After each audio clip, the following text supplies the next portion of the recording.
Hey guys, welcome to the Canada Puck Podcast, your weekly recap of what's going on in the world of sports, specifically in Canada.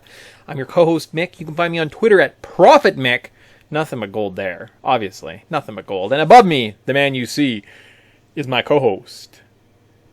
Grant. Yeah. On Twitter at Fourth Line Sports.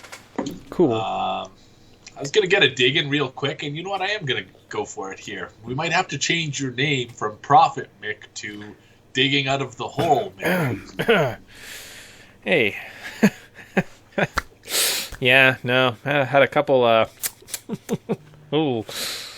I was close. I was really close last week. And we can get into it at Bettor Advice later on in the show, but I was like 3 minutes away in a stupid Dallas over from being even, but oh well. Here's the little cookie crumbs to keep our listeners intrigued. Ooh. Yeah. I mean, at this point, I'm just going to be throwing like home run hits too. So, I mean, I guess in theory, if you followed my advice, you're going to hit like a 5, 6, 7 to 1 like parlay ticket at some point, right? Like it has to happen. So, law of averages, yeah. Come on, money. Come on, money. Sweet. So if you are new to the show, welcome. What we're going to do is we're going to break down headlines. We're going to kind of go through all the divisions, specifically look at the Scotia North, which is the best division in sports. Have a little gambling advice, a little fantasy advice. Set you on your way. In theory, you throw this on maybe late Friday night, early Saturday morning, and get you ready for just a full day of hockey action. Ugh, what could be greater? Yeah, you're discounting the half chub too, getting to stare at two handsome guys with sweet flow. It's not bad. Half chub material. Oh, it's not bad at all. I was going to rock, and spring's in the air. I was going to put on a baseball jersey, but I don't know if I've actually wore a hockey jersey in like 2 months. So, hockey jersey day. Baseball's close, though. It's around the corner.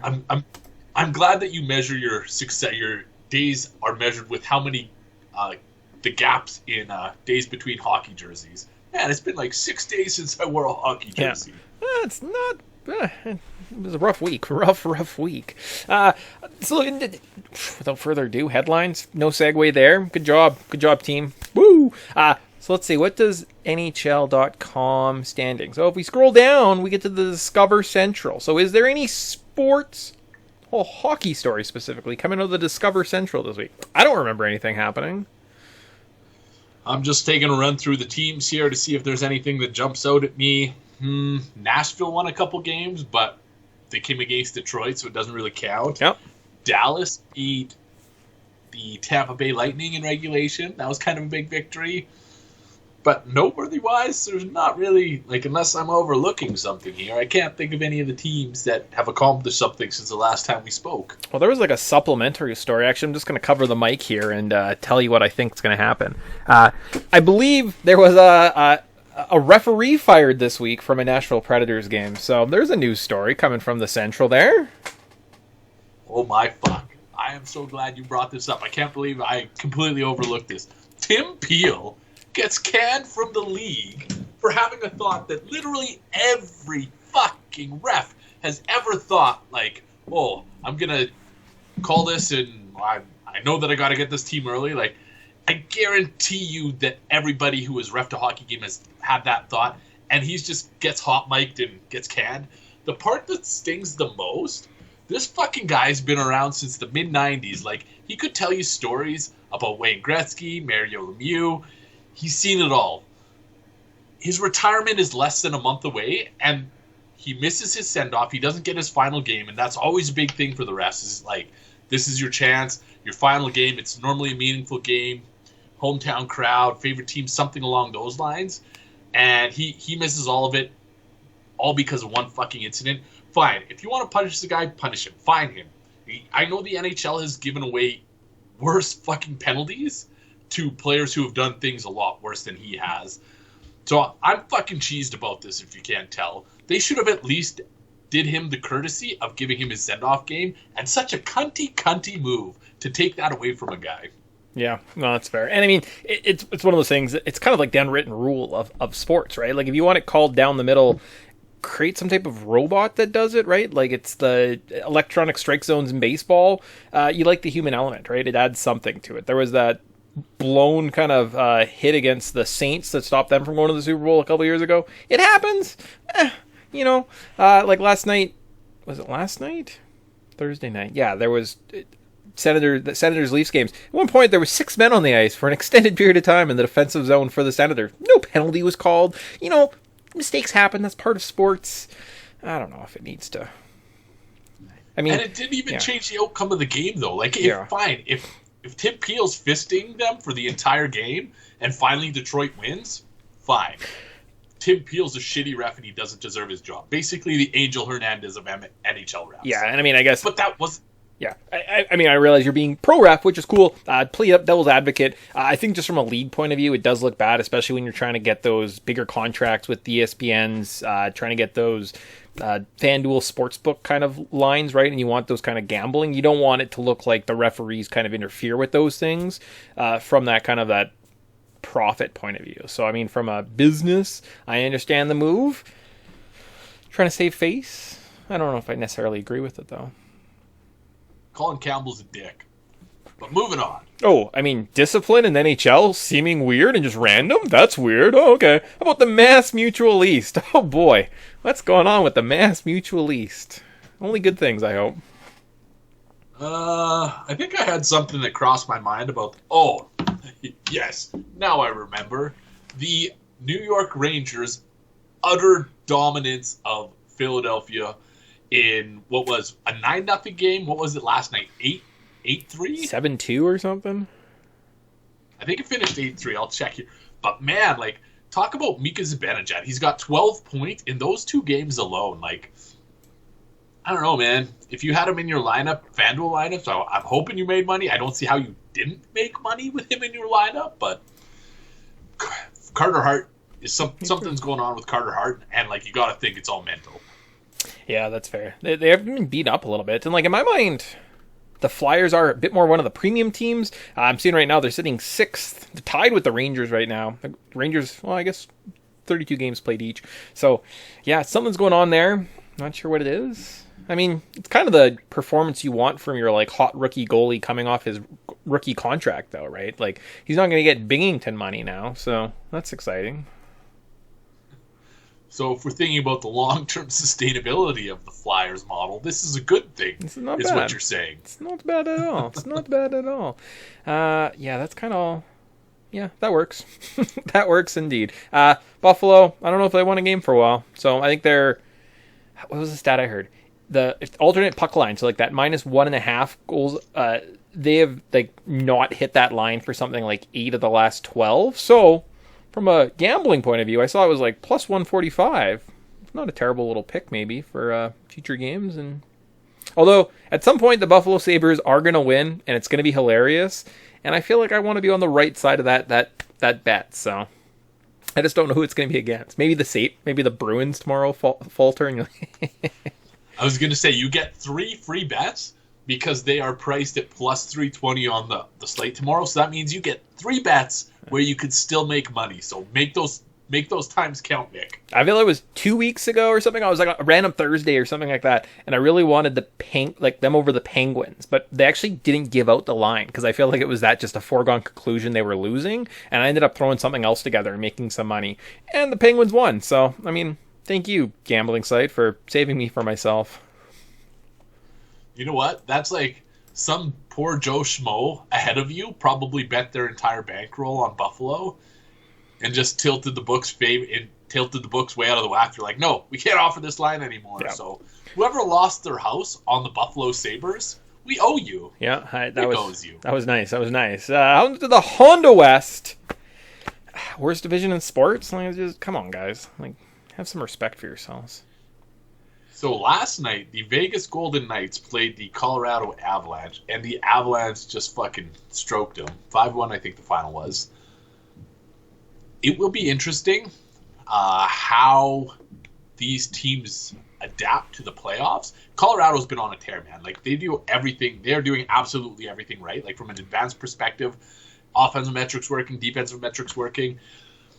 But the one caveat that I think was overlooked last night was kind of the lead up to the game. So Colorado comes in. I think 9 of their last 11 had been on home ice, and the exact opposite was true for Vegas. I think like 7 of their last 10 came on the road. So, like, when we think about these teams heading into that, obviously Colorado's in a much better position than Vegas, and it showed. But I don't know how much weight was placed on that. And I think that, from an outsider's kind of like superficial perspective, that everybody looks in like, oh, Colorado's so much better. And I think that's reflected in the betting market now, too, because Colorado, minus 178 against Vegas tomorrow night. I guess it's tomorrow afternoon. Yeah. It makes no sense to me. Vegas is not that bad where they should be plus 150 underdogs. And I think where we're going to see this pay off the most is in the playoffs, and I'm ready to take a huge stake on the Golden Knights come playoff time when these guys meet in the Western NHL West. I don't know what you'd even call that final. I guess it's technically a quarterfinal, but you know what I mean? Yeah, but one of my questions or one of my thoughts with that one too is, does it get reshuffled? I mean, maybe that's something we need to look into at this point and just kind of have that in our back pocket. But, the winner of each division, does it then kind of rank, the best team? The team that kind of wins their division, are they getting, top seed, and then the lowest ranked seed kind of thing goes 4, and they play off kind of that way? So is it a random reseeding? So you end up with, Vegas playing,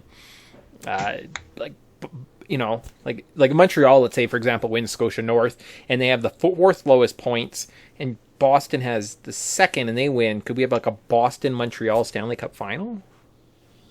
I don't know how it works at that stage, but I do know that there's no way that these teams will not play because basically it's top 4 in the division.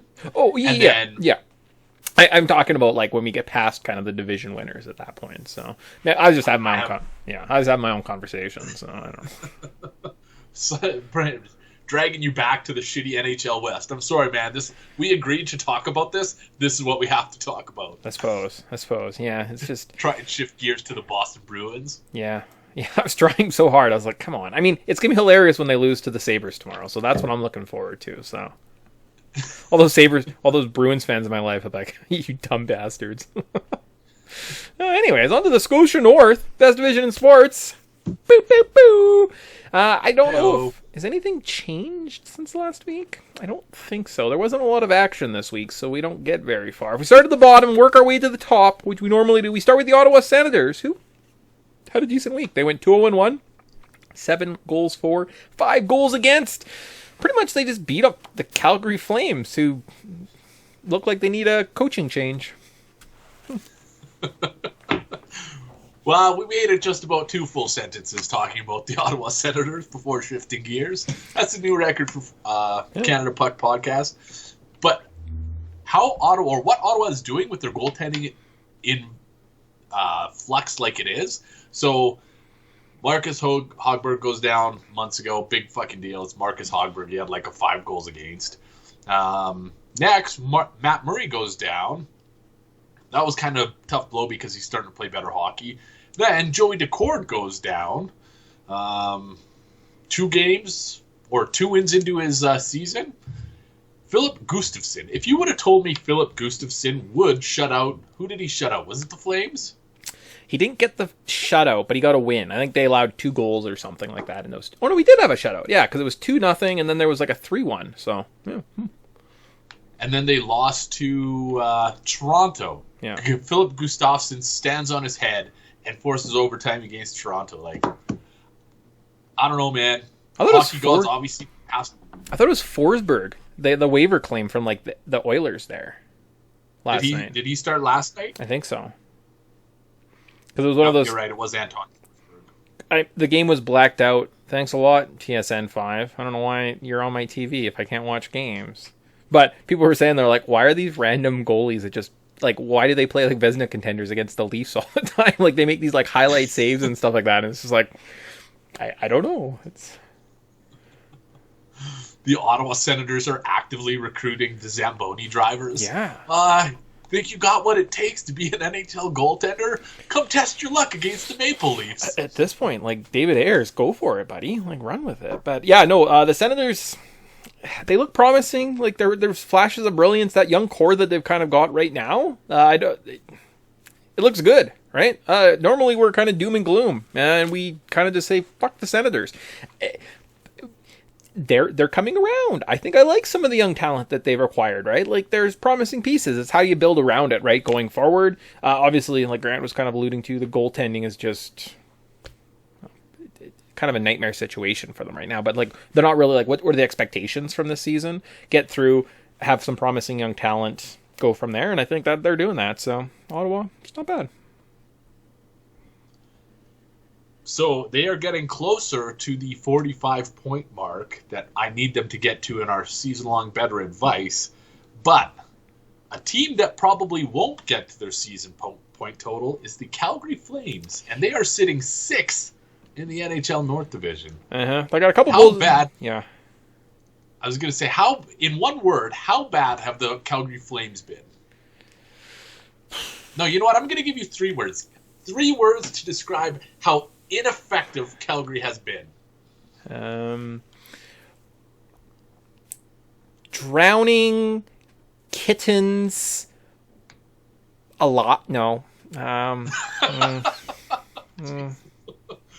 you know what? No, I think that's a good metaphor. Drowning. I can't get to empty bathtub with drowning kittens. So that's about as efficient as they're being. Their goal is like, they're like, we just need you to like take this creature, put it out of its misery. There's a bathtub, and they're trying to do it without the water in it at this point. Because like, come on, Calgary. Like, so you needed about 20 words, but you got there. Yeah. I wasn't. Yeah, 1 word I was almost like, I got it. Then you gave me 3, and it was like the world was full of possibilities, and I couldn't grab them. So I was trying the best I could, but. Too many permutations. Goddamn permutations. No, it wasn't good. Yeah, no, the Flames were what? 0-2, 2 goals for, 5 against. Played the Senators twice. You probably should have ended up with 2 points? Like, minimum 2 points. Like, you're like, okay, rough week, 2. No points. 0-2. They didn't even go to overtime, so.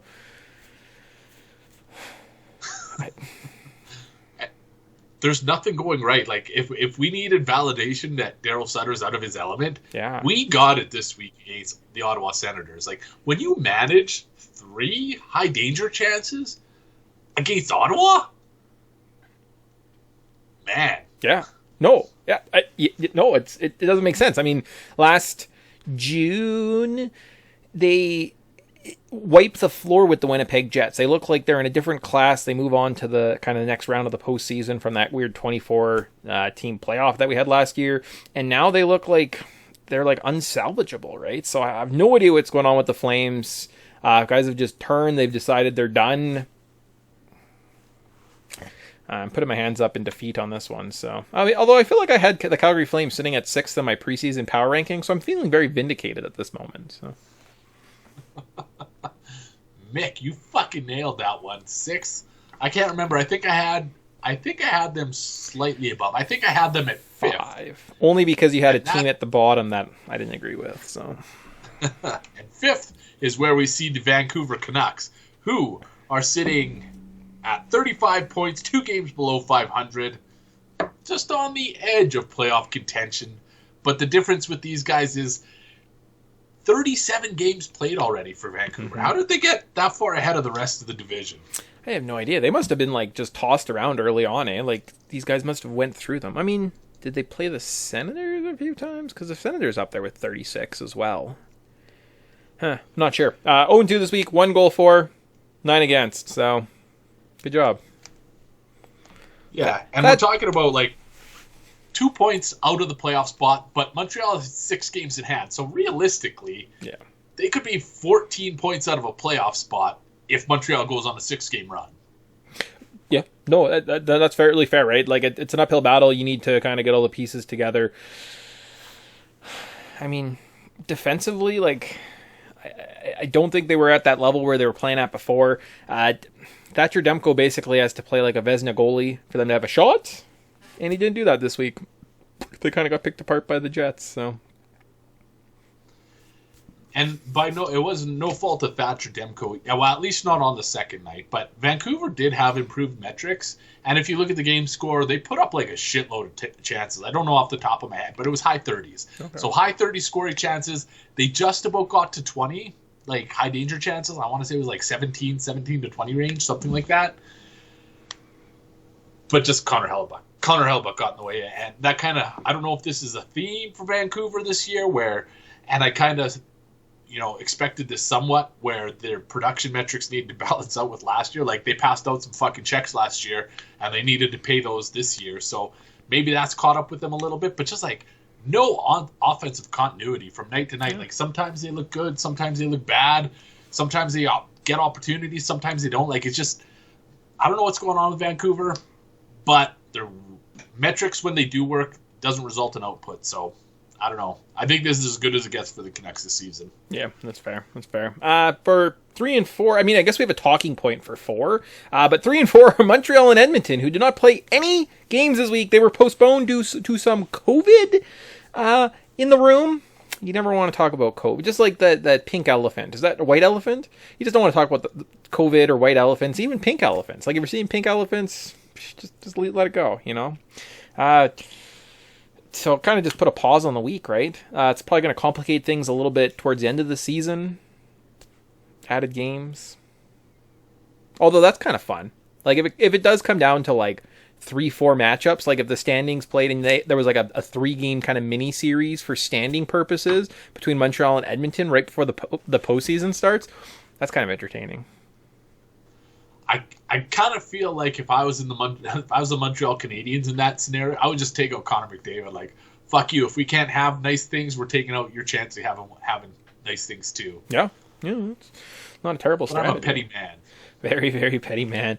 Speaking of, so I guess we have 2 talking points. The Oilers literally did nothing since we last spoke. Like, they're starting a 2-game stand against the Leafs, so we'll see what happens there. But like Montreal, nothing. I think their next game looks like it's Tuesday against Ottawa, so they're postponed through the weekend as well. Chandu. What we've seen from other sports, though, and I caution Montreal Canadiens fans out there, the gambling markets, if players have COVID with Montreal, it kicks their ass, right? I mean, you don't have to go much further than, say, Cam Newton's performance with the New England Patriots this year. He goes up and puts on a performance on one of those like Sunday, Monday night against Russell Wilson, and the Seahawks almost win. It was like just out of reach. They almost got it, and he gets COVID. Looks like he can't throw the ball the rest of the season. Looks like he's a washed up version of himself. The Toronto Raptors are playing great. They're, I think, in 4th. They have some COVID hit their locker room. Fred VanVleet's, Siakam's, Anobi's get it. They've now been on an 8-game slide. Look terrible, right? Just absolutely atrocious. These guys, they're just not coming back. Jason Tatum for the Boston Celtics, same thing earlier in this year. MVP for him, got COVID. Looks like he doesn't know how to play basketball. Super frustrated. So, depending who got it, be cautious the next couple weeks when Montreal does start playing, because I mean, it's a real disease. It's really serious, and it is affecting these athletes in kind of funny ways, right? So just be mindful of that the next little while. If you see Montreal go on like a 5-game slide, don't panic. It's just one of those inevitabilities of dealing with a respiratory disease. Who would have thought? Here you are trying to make everybody, bring awareness to the importance, or I guess significance of COVID, and I was going to make light of it. I was going to use COVID as an excuse to, explain the dumpster fire that my life was for the last 15 years, but I'm going to take a different approach now. Smart. COVID is bad. Smart. Wow. And it's one of those things, too, where it's like get out of shape, like diehard Raptors fan, like I really was kind of put a couple guys on like Mick watch, if Kyle Lowry got traded yesterday. He stayed with the team, was feeling good, and it's one of those, like, don't overreact in these situations is all I'm saying. So keep our eye on it. And again, just one of those things where they play the Senators on Tuesday. I'm guessing the Senators are probably naturally an underdog. Maybe a good place to put some money. Just saying. Coming back off COVID. Go from there.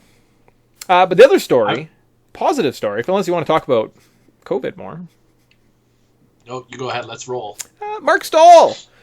Or Eric Stahl. Eric Stahl was traded for a 3rd and a 5th today from the Buffalo Sabres to the Montreal Canadiens. So they're going for it. Between Shea Weber, Carey Price, Eric Stahl, they are trying to win the Cup in 2011 really badly. You know what? I think this is the first time where we said something out loud where the universe didn't make us feel stupid about it. Because we talked about the benefits to Eric Stahl Montreal maybe 4 or 5 podcasts ago, and it finally happened. Like, Montreal has been missing that important piece up the middle.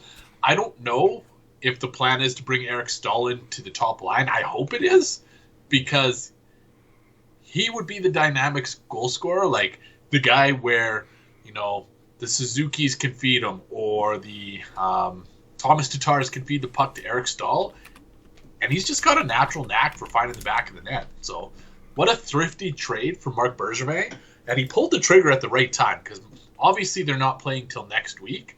So at worst, you're looking at, or I guess at best, you're looking at Stahl being available for what they just cut it down to a week. So yes, so he'd be available.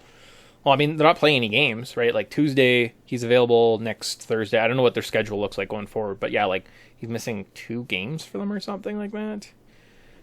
This is a stupid website. I was trying to pull up his like stat lines, because he did have that season with Minnesota. He got like 30 goals that year. I'll see if I can find it here. If I can pull it up, it's just Minnesota points. 2016-17 and 17-18, and even that last like 18-19. So a couple years removed. Like he's getting 60, 76, 52, 47 points, right? Like when he's playing kind of those fuller seasons. This year he's looking a little bit abysmal, but Buffalo is just like, the Taylor Hall effect's in full effect there in Buffalo. So, but I mean, 2 years removed from a 47-point season for Eric Stahl seems pretty good, right? Like he is their number 1 center. They basically traded for a number 1 center. Everyone just kind of goes back a slot. Great job, you know, like. I don't even know if everybody has to go back a slot, but like just take Philip Deneau out, put Eric Stahl in. Yeah, that's everybody fair. Else will be fine. Yeah, I guess Suzuki's probably fine playing 2, and then Deneau plays 4, maybe. No offense, Philip, but you suck ass. So you can't take offense because Mick said no offense. No offense. Sorry, yeah.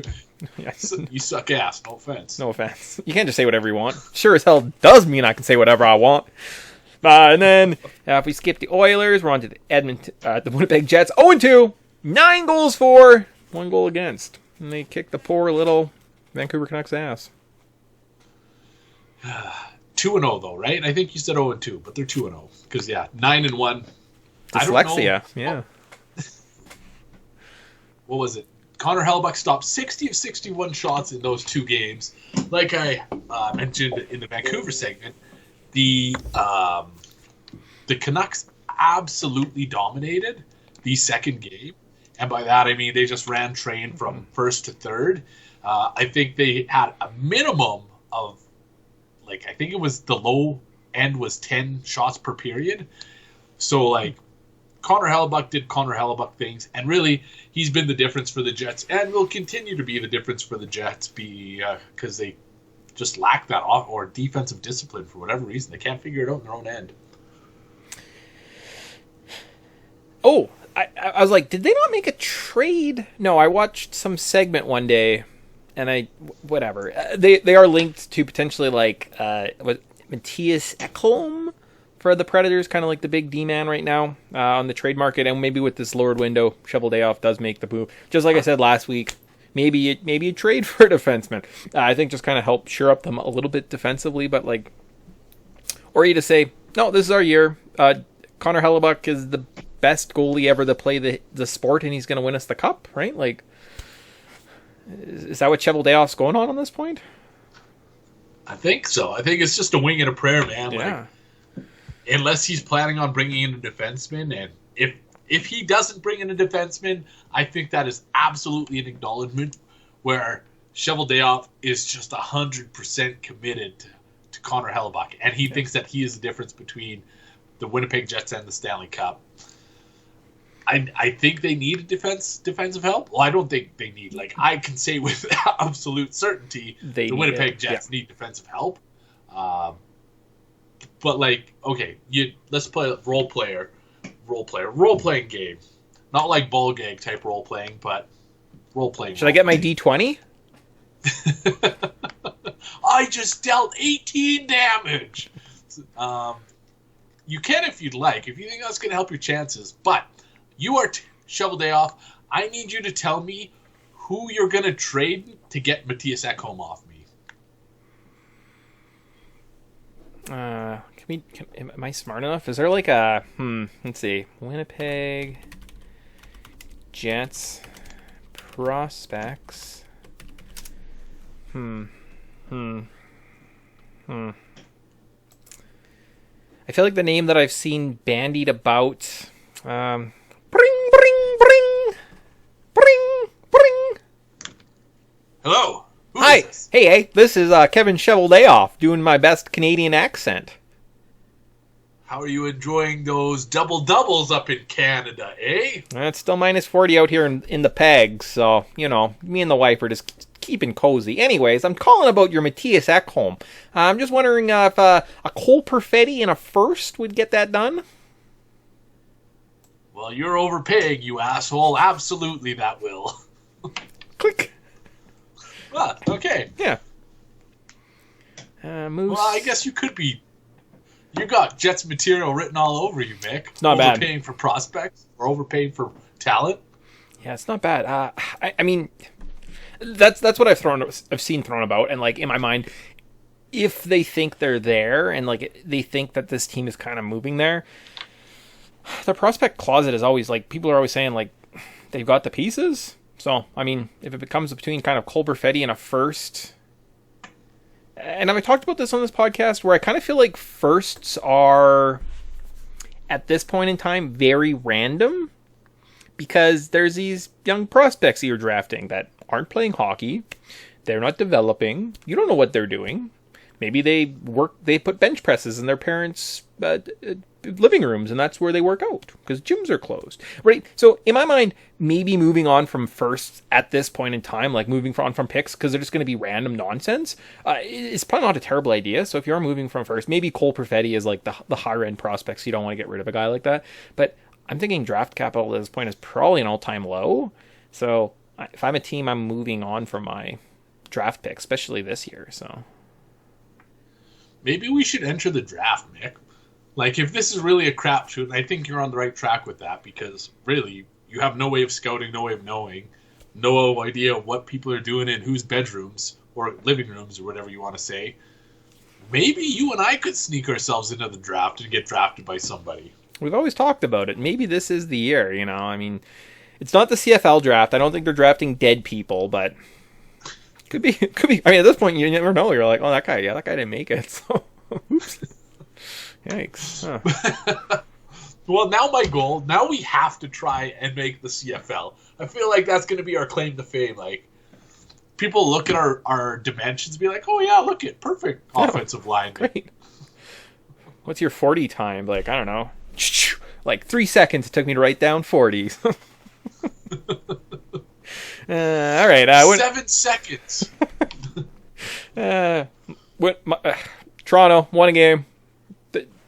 They beat the Senators 3-2.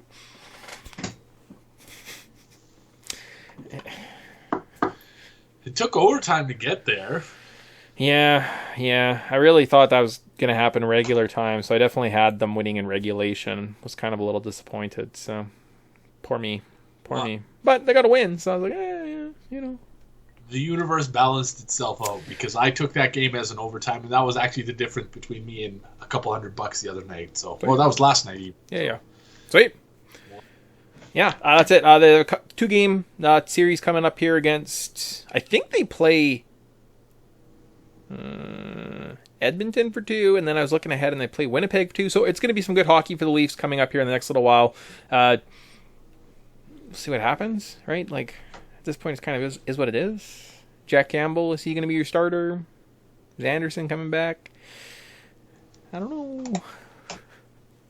Jack Campbell is, I'm not going to say keeping them afloat right now because he's, well, you know what? He is keeping them afloat because Frederick Anderson was just dog shit. I think his save percentage was like 87 something over the last 6 or 7 games. Jack Campbell's come in. He's stolen them. I think they're only 2 victories over the last 6 games. So, yep. I don't know what's going on with Frederick Anderson, but he's a goalie in a contract year and really not doing himself any favors here. No, and I wonder if there's an injury too. And like there was that Matthews wrist injury too. And kind of since those things have come out, those guys have just lost their luster, right? Like there's something just missing off Matthews' shot. And yeah, Anderson, like we're talking, like everyone's talking about at this point. He's just his play's kind of in the dumpster. So we'll see if those things kind of balance themselves out. And if not, well, they can always pick it up or they can always disappoint in playoff time. Oh, I can't wait. I can't wait for that abusive relationship to come in. They promised me things would be better and they were going to improve, but they're going to beat me down this year, and I'm not going to learn my lesson. So nothing like a good domestic abuse joke to end the highlight segment on. You take COVID seriously, but domestic assault doesn't register. Yeah, that is hilarious. Okay. All right. Oh, no. Oh, sorry. I accidentally clicked on the wrong tab there. You're supposed to see the online pools. Nux picks are still up there. Got 8-point lead on Grant. Anyways, FanDuel. What's going on in FanDuel? FanDuel. All right, FanDuel. I think I had I can't remember last week, man. It's all blurring together. I think my roster... I think I got some money. How did you do last week? My contest did not have enough entrants, so it just got given back to me. Yeah. I was like, great. I was going to look into it, maybe write it down. So, I mean, I guess in theory, if I watched the podcast from last week, I could, like, probably figure out the scores through a calculation. I don't know how I did, so. I'd have to tune in, too. I can't remember who I picked, but I either did really well or I missed just a little bit. I missed on the end. But gotcha. All right. Okay. It's been an okay week for me. Kind of trying to, like, taking a different approach, kind of tweak my approach a little bit. I'm looking more at totals. Like, totals is one of those things, like, totals is 6.5, juiced overs. I'm thinking, all right, those games are going to go over. Let's look at players in those games. And that's kind of worked a little bit. I'm obviously not confident enough to throw my winnings down in a meaningful pool, but these tournaments I've been able to, scratch and claw my way back to a little bit of money. So sweet, cool. Yeah, for myself, and I don't know if it's just the difference on a Saturday morning versus a Friday night. The one pool I found, it was just I think the 7:00 main game, so it kind of looked just like the games that are a little bit lighter. I'll just run through mine quickly as I got it up on screen. I went with my man Sergei Bobrovsky. 7,700 at goalie over the Dallas Stars. Dallas got me last week, so now I'm just bitter. So I'm picking Florida simply because I'm bitter from last Sunday's performance against the Predators. They couldn't hold on, keep the under, and help me kind of dig out of my hole that I'm in. With that, I paired up Aaron Ekblad and Keith Yandel on defense, 55 and 4,000 repeatedly, and then I just kind of went nuts. I have Matthew Perreault. I don't even know if he's playing for the Jets or if he's skating with them. But I have him at $3,300. And you're like, that's an interesting strategy. Why did you do that? I loaded up on everybody. I got Leon Draisaitl on my utility. I got Connor McDavid. I got Jesse Pujarvi. I got Austin Matthews. And I got Zach Hyman in that roster. So I'm winning. Laughing all the way to the bank. I mean, if Bobrovsky gets a win, I have like the three highest paid players. Zach Hyman is producing like a madman. Pujarvi, like Grant's talked about, great value. McDavid's scoring. Pujarvi's passing him the puck. Who's beating that? I love that strategy. Pujarvi and Hyman. Hyman is a guy you cued in on. I keep getting beat by Hyman, and that is, I've recognized his names coming up on score sheets, and I've just taken the contra position. Be like, no, Hyman can't be this good. No, but guess what? Hyman has been that good. He has been that good this year. So hopefully your strategy pays off. I've gone slightly different route. So I started in net. Tristan Jarry. So New York Islanders versus Pittsburgh. Islanders don't like to play offensive hockey. They had a bit of a run a little while ago. They're falling off that. Pittsburgh's been good at home. Granted, 2 of those games came against the Sabres, so how much weight can you really put? But Jarry has been a big part of that. So, taking Jarry in net, I splurged. Normally I go for the cheapest goalie, but I thought Jarry was the guy to go with. So, going up the lineup, my 2 utility players, Yanni Gourde. So, Tampa Bay's in Carolina tomorrow night. Both teams love offense. This has got a low total. We'll talk about that later. But Yanni Gourde, low-cost option with high potential. He gets some power play time, 4,500. He is skating next to Pierre-Luc Dubois on my utility spot. Dubois and the Winnipeg Jets are on the second night of a back-to-back tomorrow. Hellebuck and Markstrom are both starting tonight. So that means David Rittich is playing goddamn Laurent Brossoit on the second night of a back-to-back. I don't know how many goals we're going to get, but it's going to be by the dozen. So moving up, I got Rasmus Anderson. So Flames defenseman, plays power play, quarterback type position or quarterback type play. He's really good. He's underrated. We've seen him live, you and I. I like what this guy brings. $4,100 was right up my alley. Next to him, Jake Muzzin. I took the same Edmonton Oilers, Toronto Maple Leafs over approach that you took. 4,100, I think.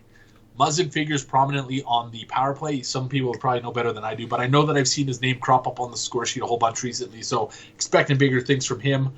Paired with Yanni Gourde, I have Steven Stamkos on the wing. Kind of spurred 7,900, but again, they're in Carolina. I think it's going to be a defense optional type game. Carolina's playing one of, I don't even know how to pronounce his name, Nedeljkovic, Nadel something, or James Reimer, and I don't trust either of those guys, and I don't think anybody should. I then have two San Jose Sharks, Kevin Labanc and Logan Couture, $4,600 and $6,600 respectively. Arizona's, I don't want Arizona to have good things, so I'm just always betting against them. And then lastly, I debated, and I started building my roster without him, and I just felt so incomplete. Connor McDavid, he has been owned by the Toronto Maple Leafs. Like, he is doing dog shit nothing for the Toronto Maple Leafs, or against the Toronto Maple Leafs. And I was going to use that against him and keep him off my roster. But 3 days off, I guarantee you got a rub and a tug at Shea Paré in Montreal. Him and Dry probably let off some steam. They're going to be ready to go. Connor McDavid is my starting center. That left me with $100. I wasn't going to tweak anything. I like the pieces I got here. So I'm hoping I'm running this all the way to the bank. Sweet yo. And you can thank my sweet producing skills as I flipped around the page as Grant was talking. Probably really annoying. So, yeah. We're free. Well, I just like to remind everybody we're free. Like that type of production value, but we're free. It's true. I'm like this. I'm just learning. So imagine I'm learned. Then we're in trouble. So as for Bettor Advice, so that was fantasy advice. My dirty fantasy. We never really introduced our segments. At one point we had these like really good ones. This is Bettor Advice. What we did is we took $100, theoretical dollars, bet them each week. We just kind of kept tabs on what we were doing. I've kind of lost it. I think I'm down $300, or am I down $400? I think I'm down $300, right? I'll have to double check.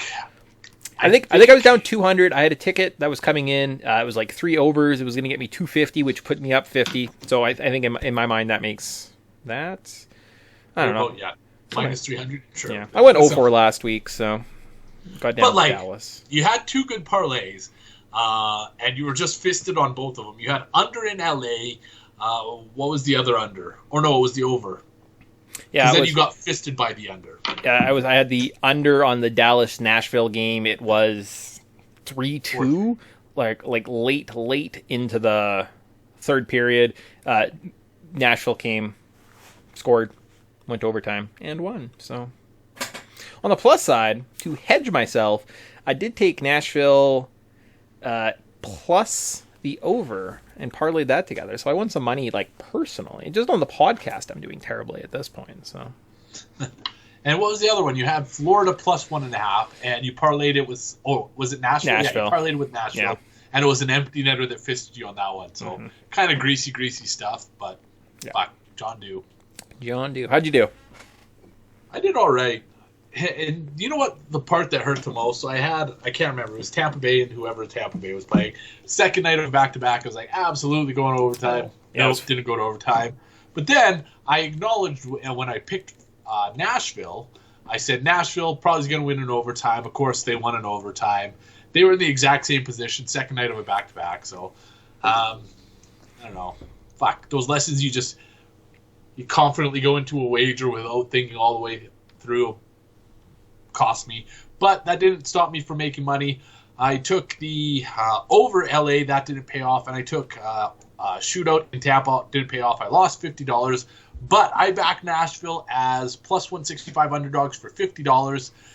That brings me up to, I think I was minus $9 on the year, all wagers included, obviously not including those preseason wagers that needed to be graded at the end of the year, obviously. So scrappy, it's a perfect analogy to how I bet in real life. It's just the scrappy effort that you just got to keep grinding and grinding and grinding.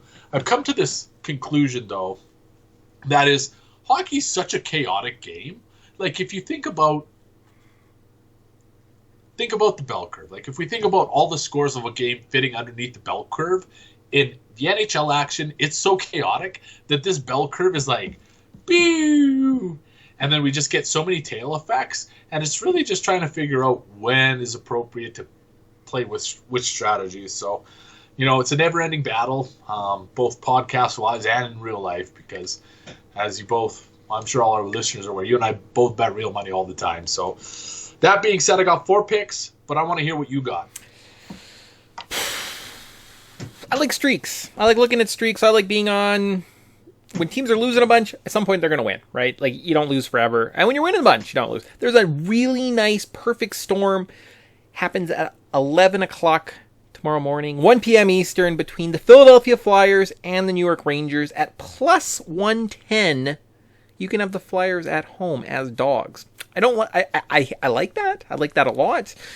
Personally, I'm going to take that. I know they screwed me over on a parlay a couple weeks ago where the Rangers, for some reason, shut out the Bruins and won 4-0 on a Saturday morning. So I'm like, no, can't happen. They're not like a Saturday morning darling. I think we're going to see them kind of come down to earth. And then I was going to stop there. Just take a win, put all my money, one basket, take a win, start getting a little bit into the positive. But I got greedy, and my emotions got in the way. I like the Edmonton Oilers as plus 135 underdogs on the road against the Maple Leafs. Maple Leafs are not playing great hockey right now. The Oilers have had a week of just sitting and getting jerked off. I think they're ready to explode. And you can't stop Connor McDavid forever. He's leading the league in points for a reason. I think we're going to see that tomorrow night. So if you parlay those two together, you get a plus 394. I'm putting all my eggs on that basket to bring myself to at least even. Have to. If I win a 4-1 ticket at this point, I have to be close. I can't be that far in the hole. So between the Flyers and the Oilers, that's going to bring me home. That's a bold strategy. So we've talked about Connor McDavid on a few occasions, but I have to say something that I've thought for quite a while. I think Connor McDavid has a bet in his locker room to get to 100 points. Yeah. I think his strategy, or what he bet, whether it's Draisaitl, Nurse, Smith, Koskinen, he made a wager with somebody that he would get to 100 points, and somebody said no, and now he's got a point to prove. And he is close. I think he's averaging, I think it's 1.75-ish points per game. At 56 games, that gets him damn near close to 100. So, yep. I don't know. This is obviously just purely speculation, but I have a feeling that his goal is to get to the triple digits. I think he gets there. But I have my own better advice to give out here. We joked about it. We laughed about it. But Buffalo. Let's talk about the Buffalo Sabres tomorrow night. All right, I'm in. Tomorrow afternoon. Yeah. Tuukka Rask left early in the game yesterday with some sort of injury. Boston, as you acknowledged earlier, doesn't have a great track record on day games. I'm not even taking Buffalo to win, but I am taking Buffalo to cover 1.5 at plus 114. So that is, as long as they could either win or lose by less than 2, and I get plus 114 return, I'm putting that for $30. I've got another one. You obviously gathered from my FanDuel lineup that I'm high on the Tampa Bay Lightning tomorrow. I don't think that like this game is going to go over 5 in the first period. I am confident about that. So I took Tampa Bay Carolina over 5.5 minus 112. I only put $30 on it. I wanted to do more, but I just had a couple overtime wagers I had to make. So Tampa Bay Carolina over 5.5 minus 112. 2 overtime wagers. Vegas, Colorado. Vegas is not as bad as we saw last night when they got trounced 5-1. They get to lick their wounds tonight. They'll be ready to go tomorrow afternoon. Tomorrow is going to be a fresh contest, clean slate. I'm convinced this game's going to overtime. Plus 330, which is on the longer side of the odds for 2 of the best teams in the NHL West. We'll see how it goes. Yeah. I'm going to say I'm not going to jinx myself. Learned that lesson. Lastly, Florida Dallas plus 300 to go to overtime. I don't want to say these teams are allergic to offense, but they certainly don't take pride in their offensive abilities. No. Could easily see this one. This one kind of has the makings of like that 3-2 classic overtime game. I'm willing to wager $20 that Florida Dallas gets sorted out in overtime or shootout. Sweet. I like it. I like it a lot. Yeah, I want to be on the right side of that Sabres pick really badly, but at least you can be a part of my success, Nick. You can say, you know what, I was there when a guy bet on the Sabres. Yeah, and won. I was looking at that. I was looking at the Sabres. I was looking at the Flyers. I was looking at the Oilers, and like it was like plus like 1,300 or something. I'm like, okay, that's too silly. like that's too unrealistic at that point. So. You know what stinks is like when you have this crazy idea, then all of a sudden it actually happens. You're like, oh fuck, like why didn't I? Like $10. What's $10? Well, and I guess my other just better advice too, and just something to keep an eye on. Like, not saying you have to go out, is watch the Canadians in the next little bit too, right? Because like that Tuesday game against the Senators, we'll see the effects of COVID has. Like, if there is kind of those negative effects, they've been off for a little while, so just keep an eye on that kind of stuff. So that's how you make money. You know what the best part about all this? It gives Dominic Ducharme like an extra week to just stay inside his own head and come up with all these cockamamie ideas. Can't wait to see what he has planned. I bet you we get 5 defensemen. I think that at the end of all this, Dominic Ducharme spent a week by himself, and he convinces himself that 5 defensemen on the ice is exactly what the Montreal Canadiens need to be successful. They're not going to play. They're going to like score less than Philip Deneau as their number 1 center, so that's exciting. But no Canada puck would be... What am I saying? I was going somewhere and it just fell apart. Would be complete. There we go. I couldn't complete that sentence. Oh boy, that beer really got to my head apparently. Just don't notice it's a Bud Light and it's fine. Just don't think about it. Grant, do you have a Babe of the Week for us? I'm so glad you asked, Nick. I dedicate a long part of my week trying to make your day for these podcasts. I think I did it. I think I'm gonna make your night. The color scheme kind of matches your color scheme. We are going Lauren Burke 5, exactly how you think it spells, LAURENBURKE, the number 5. She is Texas softball number 00, but Canada puck number 1 in our hearts. She just checks all the boxes. I'm assuming she's an absolute sweetheart. 2, she plays sports. And 3, she's an absolute rocket. Yeah, this last post she had on her. Cute, looks cute in her little orange pants, so you can't complain about that. In fact, if you roll over to the videos, you'll be pleasantly surprised. Yeah, the only awkward thing about that is I'm wearing those same pants right now, so yikes. You ordered Texas Longhorn tights off of the internet? Specifically women's softball. I was like, that's what I need. And I was like, those look really nice. So could have went with men's football pants, but elected cheaper. I just like the flare. I like the flare cut. Okay, it's a little bit better. It's just it fits better and feels comfier, so it's good. Should be illegal. It looks so good. Yeah, sweet. So with that, perhaps another one in the books. Boo. Baseball's next week, so that's pretty exciting. So I wonder what kind of jersey I'll be wearing. Oh, That's exactly the type of Easter egg that gets our tuners to tune in time again. That's how it works. Cool. So without that, see you guys next week. Good luck. Hopefully, make some money. That's what we're going for. Party on, Mick. Yeah. Party on, Grant. See everybody.